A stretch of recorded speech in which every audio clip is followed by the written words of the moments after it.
फडणवीस त्यांना अडचणीमध्ये आणताय. गुजरातच्या आमच्या बांधवांनी महाराष्ट्रामध्ये विकास कामं केली, मग पैसे नाही का कमी, संपत्ती नाही का कमी, उपकार करतात का? पारशी समाजानं आपण केलं इथे योगदान, सगळ्यात जास्त योगदान मुंबईच्या उभारणीमध्ये पारशी समाजाचं, मराठी माणसाने नाही केलं वाटतं.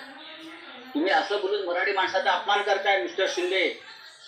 ही मुंबई मराठी मजुरांच्या, श्रमिकांच्या, गिरणी कामगारांच्या घामातून आणि रक्तातून निर्माण झालेली आहे.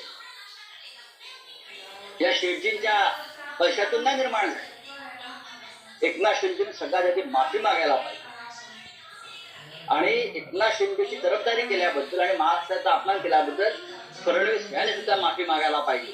आम्हाला नका शिकवू. तुम्ही इथेच पैसे कमावताय ना, संपत्ती इथेच निर्माण करताय आणि त्या संपत्तीतून इकडे तिकडे थोड्या रकमेने एखादा हॉल बांधला, एखाद्या काय मैदान बांधलं, तर तुम्ही आम्हाला दादागिरी करून दाखवता आणि ते सुद्धा शिंदेच्या जीवावर. होय, आम्ही गुंडा आहोत त्या बाबतीत. पण फडणवीसांनी आठवणी करून दिली. कुठल्या चिकोडी कुठे आहे? चिकोडी कुठे आहे?